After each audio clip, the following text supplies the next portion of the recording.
सबसे बड़ी खबर है, जहां यमन में इजराइल ने भीषण हमलों को अंजाम दिया और सना में इजराइल की एयर स्ट्राइक की एक एक तस्वीर आपके सामने है, जिससे साफ है कि किस तरीके से सना में इजराइल ने इन एयर स्ट्राइक्स को टारगेट करते हुए की इंफ्रास्ट्रक्चर्स को टारगेट किया है। फिलहाल हुती के सैन्य ठिकानों पर हमले को लेकर खबर बहुत बड़ी है, जहां आपको बता दें कि पावर स्टेशंस के साथ साथ प्रेसिडेंशियल कॉम्प्लेक्स और साथ ही एनर्जी इंफ्रास्ट्रक्चर को टारगेट किया गया है। फिलहाल ये पहली तस्वीर जिससे साफ है कि आईडीएफ कैसे अब सना में तबाही मचा रही है और यमन में इजराइल के भीषण हमले की ये तस्वीर।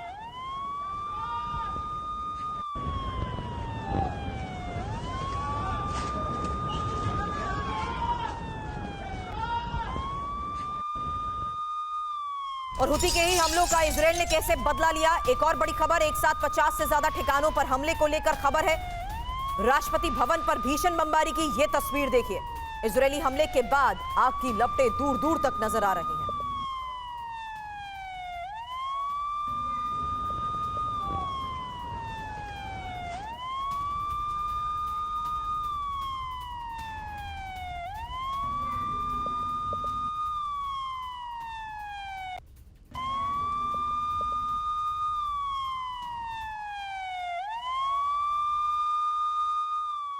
एक और बड़ी खबर, ये यमन के आसमान में नजर आ रहे इजरायली फाइटर जेट्स को लेकर खबर, जहां हुती के 50 से ज्यादा ठिकानों पर विध्वंसक हमले हुए हैं और इजरायली लड़ाकू विमान कैसे तबाही मचा रहे हैं, उसकी एक और तस्वीर देखिए।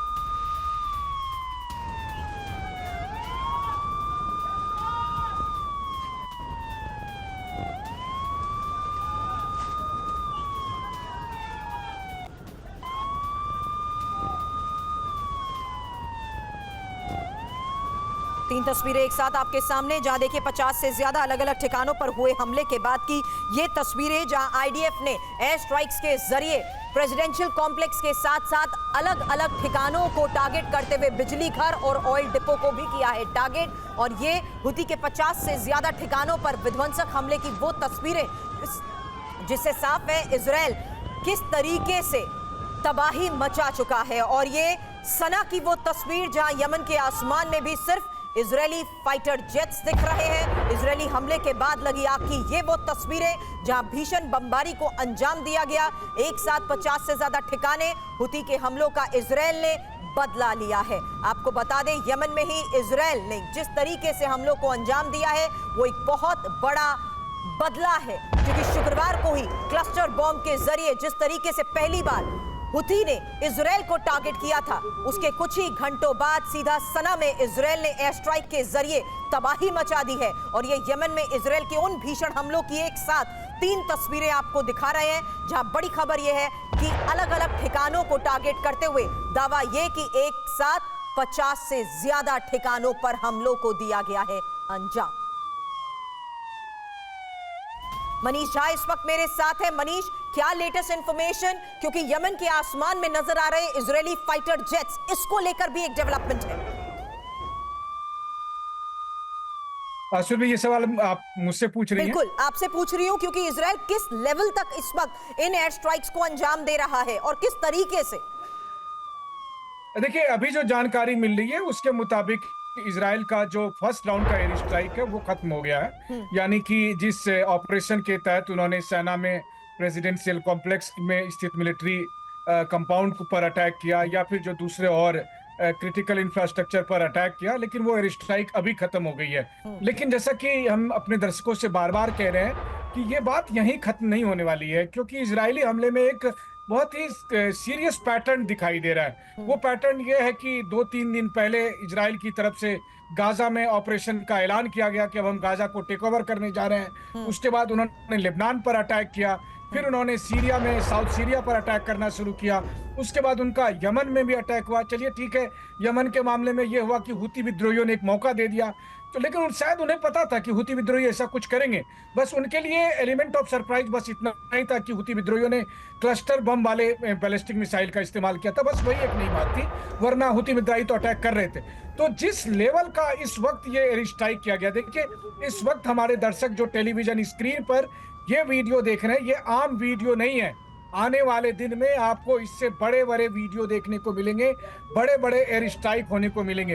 ये अलग बात है कि हुती विद्रोही ये कह रहे हैं कि ये जो आग की लपटें हैं वो एक पेट्रोल पंप से निकल रही है। हमारा कोई मिलिट्री एसेट्स नुकसान नहीं हुआ है, लेकिन मैं साफ तौर पर समझ सकता हूं कि ये पेट्रोल पंप पर आग लगने का तो वीडियो नहीं है जो लगातार टेलीविजन स्क्रीन पर हम दिखा रहे हैं।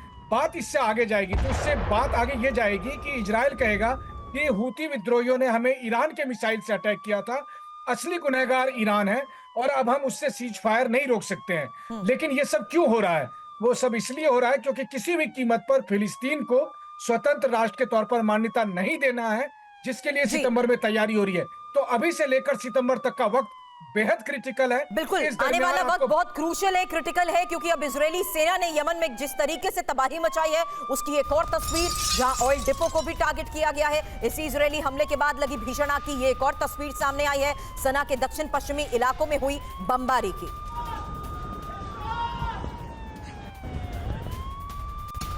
इस बीच एक और सबसे बड़ी खबर यह है कि इजरायली हमले के बाद हुती ने अब धमकी दे दी है, हम इजरायल से हमले का बदला लेंगे और इजरायली हमलों से डरने वाले नहीं हैं, गाजा का समर्थन करते रहेंगे।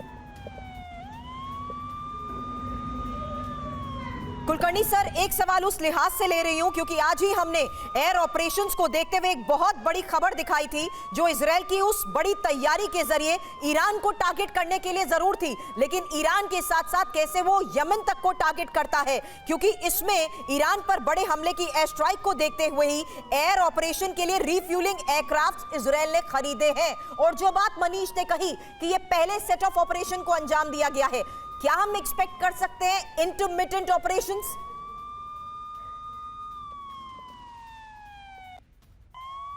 कुलकर्णी सर,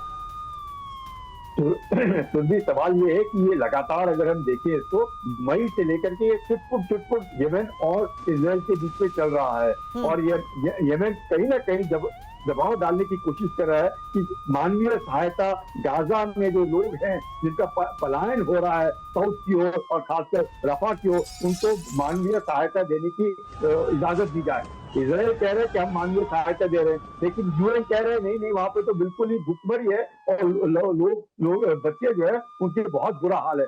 उसको देखते हुए लगातार सऊदी जो है उनके सपोर्ट में आकर के इस तरह की कार्रवाई करें। सऊदी के ऊपर इस तरह का हमला मई से शुरू है, मई हो गया, जून हो गया, जुलाई, अगस्त, लेकिन आज जो हमला किया है इजराइल ने सऊदी की कमर तोड़ने के लिए किया है। मकसद एक ही है कि सऊदी जो है जिन्होंने साना जो है यमन का कैपिटल होता था, लेकिन हुदियों ने उसके ऊपर कब्जा कर रखा है 2014 से। सर, और जिस रिपोर्ट का मैं जिक्र कर रही हूं उसमें ईरान से यमन तक एयर ऑपरेशन की तैयारी को लेकर ही बड़े दावे ये किए गए कि कैसे 2 बोइंग KC-46 विमान भी इजरायल खरीद रहा है, क्योंकि इजरायल जिस तरीके से अपनी ये सैन्य तैयारी कर रहा है, क्या अब उसी के तहत ऑपरेशंस को अंजाम दिया जा रहा है? फिलहाल एक और बड़ी खबर है, क्योंकि इजरायल ने 10 मिनट में यमन में जो तबाही मचाई है, 50 से ज्यादा हुती के ठिकानों पर एयर स्ट्राइक को लेकर यह खबर है। 12 इजरायली फाइटर जेट्स ने कोहराम मचा दिया। इजरायली हमले के बाद हुती ने भी कैसे हमले को अंजाम दिया? बेन गुरियन हवाई अड्डे को निशाना बनाया, आयरन डोम ने मिसाइल को तबाह कर दिया। बेन गुरियन हवाई अड्डे पर उड़ानें भी स्थगित।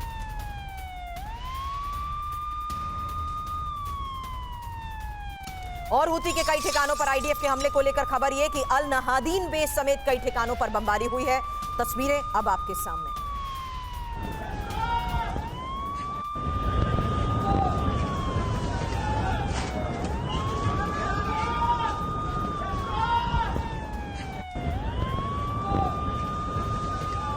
हुती के ठिकानों पर आईडीएफ के हमले की ही एक तस्वीर हम आपको दिखा रहे हैं, जिससे साफ है कि अल नहादीन बेस समेत अलग अलग ठिकानों को कैसे टारगेट किया गया है। इस बीच एक और सबसे बड़ी खबर यह सामने आई जहां इजरायली हमले के बाद हुती ने भी हमले को अंजाम दिया है और ये बेन गुरियन हवाई अड्डे को टारगेट करने को लेकर खबर है। हालांकि आयरन डोम ने मिसाइल को तबाह कर दिया, बेन गुरियन हवाई अड्डे पर उड़ानें भी स्थगित, लेकिन हुती के खिलाफ जिस तरीके से इजरायल ने हमलों को अंजाम दिया है, आईडीएफ के उन हमलों की ही वो तस्वीर दिखा रहे हैं जहां अलग अलग ठिकानों को टारगेट किया गया।